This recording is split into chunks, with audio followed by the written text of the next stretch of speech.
Olá, sejam bem-vindos. Estamos em mais um programa Palavras Consoladoras que traz a você esclarecimento e consolo. Trataremos do tema Ouvir, Escutatória. A bibliografia está na descrição deste vídeo. Quem vem para nos auxiliar é nosso convidado Nelson Fernandes, colaborador do Movimento Espírita da Serra Gaúcha. Seja muito bem-vindo, Nelson. Prazer imenso falar com você e com o Movimento Espírita, à sua disposição. É um privilégio estar na tua companhia. Então, vamos lá, nessa tarefa de levar conhecimento para todos nós? Nelson, Perfeito. Primeiramente, nós temos que, de suma importância, apresentar a diferença entre ouvir e escutar. O que tu nos traz sobre isso? Olha, isso é interessante, porque a pessoa apenas ouve, mas ela pode ou não interpretar a comunicação. Escutar, querer mais que ouvir, ou seja, a pessoa tem que prestar atenção ao assunto, entender do que se trata, perceber o que foi dito, sentir as palavras, memorizar o assunto, opinar, se for o caso, agir ou não. Então, a diferença é grande entre ouvir e escutar. É um tema realmente muito interessante que nos convida à reflexão.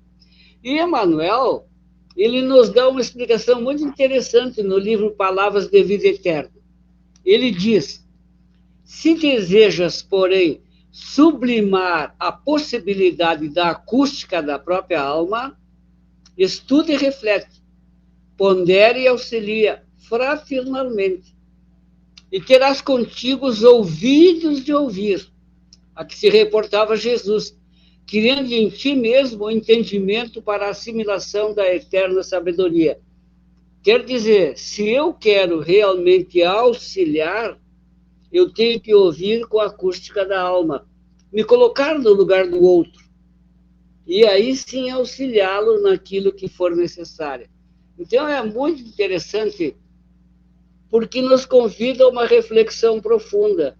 Porque ouvir a gente ouve, agora escutar, interpretar, sentir a necessidade do outro, envolve o sentimento, envolve a alma, porque você vai dar uma resposta adequada, auxiliando, amparando, esclarecendo, dando solidez para a pessoa que fez a pergunta.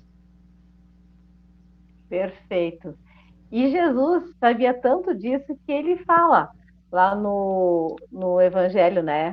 Portanto, aquele que ouve estas minhas palavras e as pratica será comparado ao homem prudente que edificou sua casa sobre a rocha. Está lá em Mateus, capítulo 7, versículo 24. O que Jesus quis dizer sobre aquele que ouve e é prudente? Nelson, conta Primeiro para nós. vejamos, olha, Rosemary, vejamos assim, o que é prudente? Prudência é uma virtude que faz prever e procura evitar inconveniências e os perigos. Tem cautela, tem precaução. Então, o sujeito já está prevenido, vai com calma, ele não atropela. Por isso que é importante saber ouvir, que é uma... Saber ouvir realmente é um trabalho que raríssimos sabem fazer. Então, a colocação de Jesus, quando ele diz que aquele que é prudente faz a casa na rocha, ele está nos falando realmente da constituição de tu saber semear, plantar. E é interessante verificar que o mestre destaca entre todos, entre tudo, os discípulos, aquele que ouve os ensinamentos e os pratica. Quer dizer, não basta ouvir, tu tem que praticar. Tu tem que ser doce. Tem que ser realista, mas tem que ser doce. Então, ele coloca que são os portadores da atenção, da boa vontade, perante os ensinamentos dele, aplicando no seu esforço diário. Então, veja que é vivência. Tu tem a prudência como a paciência. A paciência é uma conquista. Ninguém vai te tirar, porque tu adquiriu. E a prudência é a mesma coisa. Ela é calma, ela mede, ela sabe colocar-se sem ferir. E Jesus salienta isso. Em todos os tempos, o subido valor dos homens moderados, que, registrando os ensinos e avisos da Boa Nova, cuida desvelado das soluções de todos os problemas do dia a dia, sem se permitir que suas edificações individuais se processem longe das bases cristãs. Então, consciência ele tem daquilo que ouve, da prudência que tem e da vivência dos ensinamentos de Jesus. É bom lembrar que o aprendiz não esquece do valor do silêncio, a seu tempo na obra de aperfeiçoamento de si mesmo, a fim de que a ponderação se faça ouvida dentro da própria alma, norteando-lhe os destinos. Então, isso é uma questão importante. Silêncio, eu ouvi, escutei, dentro do possível auxiliei, e morreu o assunto. É interessante essa tua fala, Nelson, sim, com certeza, que tu nos trouxe agora, que esse prudente também pode ser aquele que escuta, né? Porque se nós analisarmos a atualidade, muitos de nós ainda somente ouvem, mas não escuta com prudência o que Jesus nos trouxe através do seu exemplo e através do que está escrito nos evangelhos, porque na época era oral, né? Mas depois que colocaram no papel, as interpretações elas foram muitas. Mas de qualquer sorte, os grandes ensinamentos eles estão aí. Então, talvez muitos de nós ainda só está ouvindo e não escutando. Por isso a dificuldade de nós praticarmos e seguirmos o exemplo desse mestre amigo. Tu tem um exemplo maior, o caso da mulher adúltera. Ele ouviu, chamou a realidade da consciência todo mundo que estava lá e disse a verdade. Não magoou, não feriu, colocou a verdade e silenciou. E é tão espetacular essa passagem, porque a mulher de noite volta a falar para ele, como está no livro Trigo de Deus, vem falar com ele, e ele explica qual o caminho.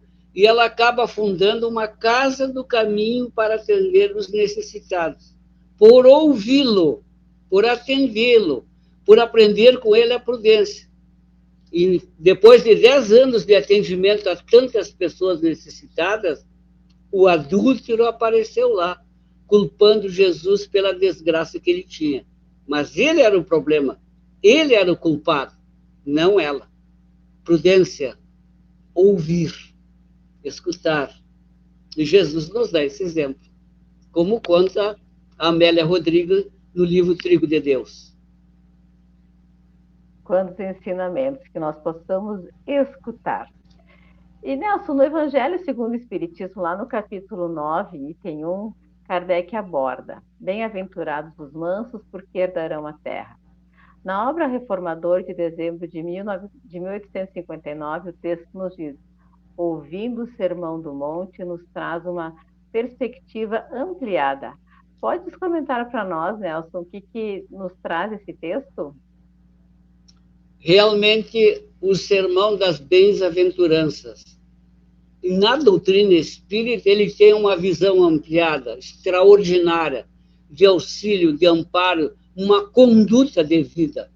E é importante essa carinhosa advertência de Jesus sobre nossas atitudes do monte, no Sermão do Monte, que ele afirma: bem-aventurados os aflitos, desde que, olha a advertência, não convertam a própria dor em azorrague, aflição, açoite, de recriminação sobre a face alheia. O que é a recriminação sobre a face alheia? Eu fico lá muriando, me queixando, desgraçando. Sou eu mesmo o problema. E a colheita do meu plantio de ontem. Estou colhendo hoje. As dores de hoje revelam o meu passado. As doenças de hoje revelam o meu passado. O desequilíbrio. E como Deus não criou a dor, quem criou a dor foi o homem, por desrespeito às leis divinas, colhemos. Ora, ele vai falar Bem-aventurados os que choram, desde que não transforme as próprias lágrimas em venenosa indução da preguiça. Ah, eu tô com um problema muito grave, eu me atiro na preguiça. Eu me atiro no desânimo. Bem-aventurados os sedentos de justiça, desde que se abstenham da demanda doméstica ou de querela nos tribunais, que apenas lhe agravariam os próprios débitos ante a lei. Que lei? 10 mandamentos. Porque nós somos espíritos, nós não somos corpos. Nós somos espíritos presos a um corpo de carne temporariamente e que estamos sujeitos às leis divinas. O que pensamos se reflete. Então, as minhas atitudes vão se refletir no meu mundo espiritual. Então, não adianta eu ir para o tribunal e querer uma coisa que não é justa, que não é dentro da lei, que não me diz respeito. Bem-aventurados os humildes de espírito. Mas o que ele quer dizer? Desde que não conduzam a própria modéstia no caminho do orgulho. Olha o judeu, sem condenação ao povo, mas as atitudes em que se entregarão a desvairado na crítica desairosa, na condenação sistemática dos companheiros que lhe partiram a cena. Tu quer uma coisa mais horrível conviver com uma pessoa que vive criticando o tempo inteiro? Olha, ela vai revelar o que diz o seu mundo íntimo. O que sai da boca é o que tem no seu mundo íntimo. Então, Jesus diz essa afirmação. Para que criticar? Para que condenar? Se todos nós devemos, né? Bem-aventurados os misericordiosos, desde que não façam da compaixão simples peça verbal para o discurso brilhante. Olha, ele vai mais longe ainda. Aflição com revolta chama-se desespero. Sede de justiça com reivindicação apressada é destrutiva exigência. Singeleza com reproche à conduta alheia é sistema de crueldade. Olha que espetáculo, é uma conduta de vida. Ele fala em misericórdia, sem esforço de auxílio, é simples ornamento na boca. Então eu tenho que ser misericordioso, mas eu tenho que trabalhar, não basta falar. Então ele convida, cogitemos de assinalar os bem-aventuranças divinas, sem nos esquecermos, porém, de que todas elas traduzem atitudes da consciência e gesto do coração, porque só no coração e na consciência que se fundamentam os alicerces do glorioso reino de Deus. Então, é um convite à mudança, é uma convite à vivência daquilo que nós desejamos, daquilo que nós falamos, daquilo que nós sentimos. Diga. Mas para quem realmente escutou, né, Nelson? Perfeitamente. Está dentro da escutatória. Eu me lembro do atendimento fraterno, que são realizados em nossas casas. Se realmente tu ouve, tu vais saber dar àquele que procura o atendimento, sintonizado através da inspiração, da intuição, com os benfeitores amigos. Isso é muito importante. Que aquele que vem desesperado, aquele que vem necessitado, precisa disso. Muito bem. Nelson, nosso tempo está se esgotando, mas eu gostaria que tu deixasse algumas considerações finais que tu achas importantes, que tu quer dar ênfase para os nossos internautas. Olha, tem uma questão que é muito importante, que no movimento espírita às vezes se fala que está no céu e inferno, que a carne é fraca. Não, a carne não é fraca, quem é fraco é o espírito, que não aprendeu ainda que ele é que comanda o corpo. O corpo é comandado pela consciência espiritual. Então, a cólera, a sensualidade, a preguiça, o mau humor, o desequilíbrio é do espírito, não do corpo. Quem conduz o carro é o motorista. Quem conduz o corpo é o espírito. Então, às vezes, as pessoas afirmam, mas ele tem um gênio muito forte. Não, ele é obsedado, ele é desequilibrado mesmo. Porque a carne não é fraca, ela é comandada pelo espírito. Um bom músico vai pegar o instrumento e vai mostrar a sua partitura, o seu trabalho, a sua evolução. E nós também é a mesma coisa. Nós iremos progredir, iremos fluir, porque a carne é destituída de pensamento e vontade, e não pode prevalecer jamais sobre o espírito, que é o ser pensante. Então, o espírito transmite para o corpo todas as suas qualidades e vai aprendendo a evoluir, vai aprendendo a progredir. Então, quando o espírito se liberta dos instintos da brutalidade, ele elabora um corpo mais sutil, mais evoluído, mais progressivo, porque o condutor é assim. Perfeito. Não sei se respondi a tua pergunta. Sim, com certeza.